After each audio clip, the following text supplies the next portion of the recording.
आज हमारे union territory of Ladakh और लद्दाख पार्लियामेंट्री कॉन्स्टिट्यूएंसी में भारत सरकार से कृषि एवं किसान कल्याण राज्य माननीय मंत्री जी हम सबके बीच उपस्थित हैं।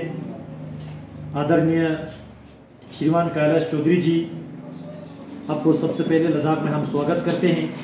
और कल भी आपका बड़ा प्रोग्राम रहा, व्यस्त रहा। आज हम सुबह सवेरे 6 बजे ज़ंस्कार गए और ज़ंस्कार में 4-5 प्रोग्राम करके ले आए। तो ले में कजरी में फार्मर के साथ इंटरेक्शन हुआ, ज़ंस्कार में फार्मर के साथ इंटरेक्शन हुआ और साथ ही साथ माननीय मंत्री जी ने यहाँ याक को लेके रिसर्च रीजनल सेंटर स्थापित करने का जो घोषणा किया और FPO बनाने का इन्होंने आदेश दिया सबको। तो उसी के बारे में और भी बहुत सारे इनिशिएटिव जो कृषि मंत्रालय जो लद्दाख में ले रहे हैं, इसके संबंध में मैं माननीय मंत्री जी से निवेदन करना चाहूँगा, आप प्रेस को संबोधित करें। धन्यवाद MP साहब। सभी मीडिया के बंधुओं, आपका सबसे पहले तो स्वागत है। जैसा कि माननीय MP साहब ने बात बताई है, कृषि के क्षेत्र के अंदर नरेंद्र मोदी जी की सरकार ने जिस तरह से काम किया है, मैं सोचता हूँ कि इतिहास के पन्नों में लिखा जाएगा।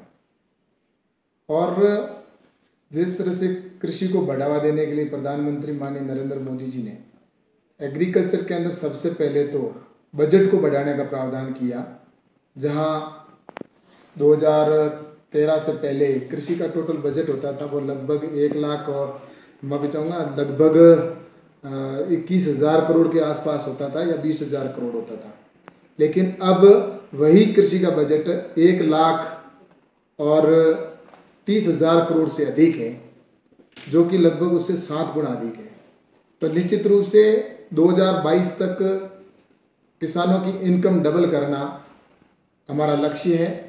और निश्चित रूप से प्रधानमंत्री जी हमेशा किसानों की चिंता करते हैं। और लाल किले की प्राचीर से भी आपने देखा होगा कि किसानों के लिए जिस तरह से काम किया, और आज किसानों को डायरेक्ट बेनिफिट दिया जा रहा है। किसान सम्मान निधि के तौर पर किसानों को 6,000 रुपये के रूप में प्रति वर्ष दिए जा रहे हैं और हर 4 महीने के अंदर 2,000 की किस्त डालकर जो लगभग 10.5 करोड़ किसानों के खाते में अभी तक डायरेक्ट 1 लाख और 31,000 करोड़ रुपए किसान सम्मान निधि के तौर पर पहुंच चुका है। और आने वाले समय के अंदर निश्चित रूप से किसानों के लिए जिस तरह से FPO बनाने का विषय हो, चाहे किसानों के लिए MSP को 1.5 गुना किया गया है और किसानों के लिए जो नई फसल बीमा की नीति बनी है जिससे कि किसान आत्मनिर्भर बने, इस दृष्टि से 1 लाख करोड़ रुपए एग्रीकल्चर इंफ्रास्ट्रक्चर पर भी खर्च होगा, जो 1 लाख करोड़ रुपए हैं, जो किसानों के आने वाले समय के अंदर धरातल पर दिखेगा और किसान आत्मनिर्भर बनेगा।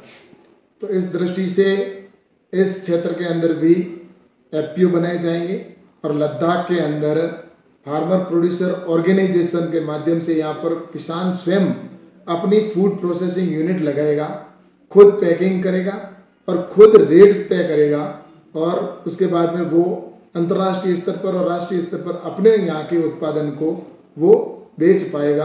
तो मैं सोचता हूँ कि किसान को डायरेक्ट इससे बेनिफिट होगा। और इसके साथ ही जैसा कि लद्दाख जब से UT अलग बना है, उसके बाद में प्रधानमंत्री जी ने इस क्षेत्र के अंदर तो बहुत सौगात के रूप में किसानों के लिए घोषणाएं की है या उनको लाभ मिल रहा है, जिसके अंदर यहाँ पर आने वाले समय के अंदर हर ब्लॉक के अंदर एक FPO बनाया जाएगा, फार्मर प्रोड्यूसर ऑर्गेनाइजेशन। और इसके साथ ही यहाँ पर जैसा कि एक याक का रीजनल रिसर्च सेंटर भी स्थापित करने का प्लान किया गया है, प्रधानमंत्री जी ने जैसा कहा है उसके अनुसार मैं सोचता हूँ कि बहुत जल्दी यहाँ पर याक को बढ़ावा देने के लिए एक रीजनल सेंटर भी स्थापित किया जाएगा। और साथ ही इस जगह को ऑर्गेनिक जोन घोषित हो, जो ऑर्गेनिक के लिए सर्टिफिकेट के माध्यम से आज किसानों को उसका सर्टिफिकेट लेना पड़ता है और जिसके उनको शुल्क देना पड़ता है। लेकिन अब इस क्षेत्र के अंदर लगभग 5,000 हेक्टेयर के अंदर ऑर्गेनिक जोन घोषित किया जाएगा, जहां पर किसान को ऑर्गेनिक खेती है वो देश के किसी भी कोने में या कहीं पर भी ट्रेडर आकर उसको खरीद सकता है, तो अच्छी रेट के अंदर उनको वो बेच पाएंगे। एक ऑर्गेनिक जोन भी निश्चित रूप से, जैसा MP साहब ने हमेशा इस बात को लोकसभा में कहा है और इस क्षेत्र को विशेष प्राथमिकता में लेते हुए ऑर्गेनिक की ओर ले जाने की सरकार का प्रयास रहेगा। दूसरा, फसल बीमा योजना जो देश भर में लागू है, लेकिन यहाँ की जो सरकार थी, जो जम्मू कश्मीर की पूर्व सरकार, उन्होंने जिस तरह से फसल बीमा योजना से यहाँ के किसानों को महरूम रखा। देश के अंदर सभी राज्यों में लगभग फसल बीमा योजना लागू है, लेकिन यहाँ की राज्य सरकार ने रिकमेंड नहीं भेजा, जिसकी वजह से यहाँ के किसानों को करोड़ों करोड़ का लॉस हुआ। कई बार किसानों का नुकसान भी हुआ, लेकिन उसका उनको मुआवजा नहीं मिला। लेकिन UT बनने के बाद अब मैं आपको कह सकता हूँ कि आने वाले समय के अंदर यहाँ पर किसानों का फसल का बीमा भी होगा, किसानों की क्रॉप का इंश्योरेंस होगा और उससे किसानों को नुकसान की स्थिति के अंदर उनको मुआवजा दिया जाएगा। तो ये योजना भी यहाँ पर प्रारंभ की जाएगी। तो कुल मिलाकर मेरा यह कहना है कि ये जो लेह लद्दाख हमारा है, इस लद्दाख के अंदर प्रधानमंत्री जी का विशेष ध्यान केंद्रित करते हुए एग्रीकल्चर के अंदर हो चाहे अन्य सेक्टर के अंदर आज हो, हर क्षेत्र के अंदर जहाँ तक देखा जाए आज एग्रीकल्चर के अंदर भी 200 करोड़ रुपए हॉर्टिकल्चर के अंदर स्वीकृत किए गए हैं। हॉर्टिकल्चर के माध्यम से यहाँ की जो फल है या यहाँ की सब्जी है, जो किसान सिर्फ यहाँ पर जैसा कि साल के अंदर 6 महीने ही खेती ले पाता है, लेकिन यहाँ पर पॉली हाउस है या ग्रीन हाउस स्थापित करेगा और उसके लिए उसमें सब्सिडी का प्रावधान रखा गया है। तो वो भी यहाँ पर 200 करोड़ रुपए सैंक्शन हुए और 50 करोड़ रुपए UT गवर्नमेंट यहाँ पर लद्दाख को पहुँच चुके हैं, जो आने वाले समय में किसान को इसका अपने को गांव के अंदर देखने को मिलेगा। इस दृष्टि से मोदी जी की सरकार है वो किसानों के हित में लद्दाख के किसानों के लिए हर संभव प्रयास कर रही है और निश्चित रूप से आने वाले समय में किसान यहाँ का आत्मनिर्भर बनेगा। और किसान के साथ ही किसान ही नहीं, आज जैसा कि लगातार सरकार के द्वारा किसान सम्मान निधि का पैसा है, दूसरा यहाँ पर जैसे टावर, हर गांव में टावर कैसे स्थापित हो, MP साहब हमेशा प्रयास करके कि हर गांव में टावर नेटवर्क की जो समस्या है, इसको लेकर आने वाले 2 साल के अंदर सब जगह नेटवर्क 4G पहुँचे, इस दिशा में भी काम कर रही है। और लाइट है, प्रत्येक घर तक कैसे लाइट पहुँचे, इस दृष्टि से भी भारत सरकार है वो काम कर रही है। कुल मिलाकर मेरा ये कहना है कि यहाँ जो जम्मू और कश्मीर और धारा 370 हटने के बाद जो हमारा ये स्टेट अलग से UT बना है, उसके बाद में लगातार प्रधानमंत्री जी माननीय नरेंद्र मोदी जी के नेतृत्व में इस क्षेत्र का, इस लद्दाख का विकास हो रहा है। आने वाले समय के अंदर जो जम्मू कश्मीर से अलग हो, पहले जब साथ में था उस समय जो पीछे रहा हमारा देश की मुख्य धारा से अन्य राज्यों के अनुपात में जिस तरह से ये क्षेत्र पिछड़ा हुआ रहा, लेकिन अब आने वाले समय में जो हमारे अन्य राज्य हैं, जहाँ उन विकसित राज्य हैं, जो विकासशील विकसित राज्य हैं, उनके बराबर में पहुँचेगा।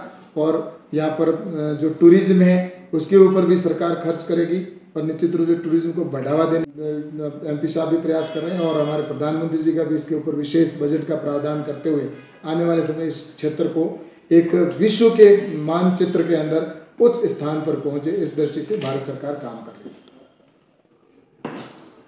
सर, जैसे आप अभी थोड़ा रिलैक्सेशन तो बताया हिल डेवलपमेंट हिली एरियाज के लिए 100 फार्मर्स का FPO बनेगा। यहाँ का जो बाकी हिल एरियाज से भी और थोड़ा स्थिति डिफरेंट है, उसके लिए और कोई रिलैक्सेशन सोच रहे हैं मिनिस्ट्री? ऐसा है कि FPO का जितना बड़ा ग्रुप होता है उतना लाभ ज़्यादा है, क्योंकि हम चाहते हैं कि किसानों का ग्रुप बने।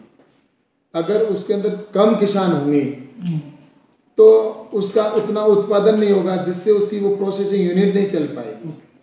तो जितने ज़्यादा किसान होंगे उतना उसके अंदर प्रोसेसिंग यूनिट लगाकर वो स्वयं अपना पैकिंग करेगा, स्वयं रेट तय करेगा, स्वयं अपनी उसको मार्केटिंग करेगा। तो कम से कम अधिक उत्पादन आएगा, तभी वो पूरा 1 साल अपने प्रोसेसिंग यूनिट को चला पाएगा। तो इस दृष्टि से मैं सोचता हूँ जितने अधिक किसानों का ग्रुप होगा उतना अधिक फायदा होगा।